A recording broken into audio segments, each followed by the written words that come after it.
জগন্নাথ দেবের স্নান যাত্রা এটা জ্যৈষ্ঠী মাসের পূর্ণিমার দিনে হয়, এটা আমরা সবাই জানি।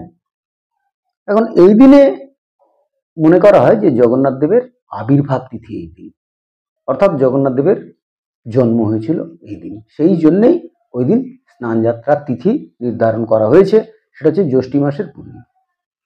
এই জ্যৈষ্ঠী মাসের পূর্ণিমাতে স্নান যাত্রা করা যে হয়, স্নান যাত্রায় কি হয় না, জগন্নাথ, বলরাম, সুভদ্রা এই তিন মূর্তিকে স্নান মঞ্চে আনা হয়। 108 কলস জল দিয়ে স্নান করানো হয়, আরো নানান রকম জল দেয়া হয়, নানান ভাবে দেয়া হয়। যেমন দুর্গাপুজো আমরা দেখে থাকি বিভিন্ন জল দেয়া হয়, সেরকম বিভিন্ন ভাবে জল দিয়ে স্নান করানো। এখন উৎকল মতে এই স্নান করানোর ফলে জগন্নাথ দেব তিনি অসুস্থ হয়ে পড়েন, অর্থাৎ তার সর্দি কাশি হয়।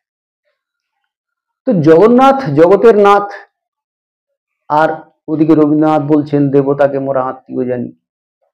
তো সেই হিসেবে যদি মানুষ হিসেবে কল্পনা করা হয়, তাহলে অত কলসি জল দিয়ে স্নান করানোর ফলে সর্দি তো হতেই পারে। যাই হোক, জগন্নাথ দেবের সর্দি হয়। তখন কি হয়, প্রচন্ড নাকি ওনার জ্বর আসে। আর জ্বর আসলে কি হয়, ওনাকে কম্বল মুড়ি দিয়ে শুইয়ে রাখা হয় গর্ভগৃহে, এবং কোনো কাউকে দর্শন উনি দেন না, কারণ জ্বর, অসুস্থ। আর কি হয় না, ওনার ওই পাঁচন দেয়া হয়, পাঁচন খাওয়ার জন্য দেয়া হয়। এবং অনেক সময় ভক্তরা কি করে, দরজার কাছে পাঁচন দিয়েও যায়।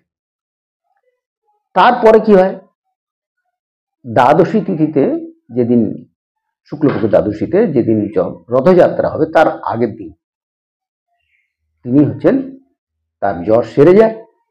এই যে দীর্ঘদিন উনি থাকেন, লোক অন্তরালে থাকেন, এখানে কি হয়, আসলে কি হয়? যারা ভক্তিবাদে বিশ্বাসী তারা বলবে ভক্তি ভরে জগন্নাথ দেবের সত্যি সত্যি জ্বর হয়।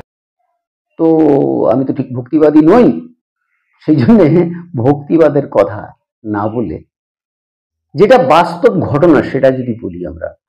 বাস্তবে এই যে দারু মূর্তি বা কাষ্ঠমূর্তি কালের নিয়মে এবং প্রত্যেক দিন যে তাদের আরাধনা করা হয় নানানভাবে, তাতে তার রংটা ফেড, অর্থাৎ আস্তে আস্তে রংটা উজ্জ্বলতা হারিয়ে ফেলে।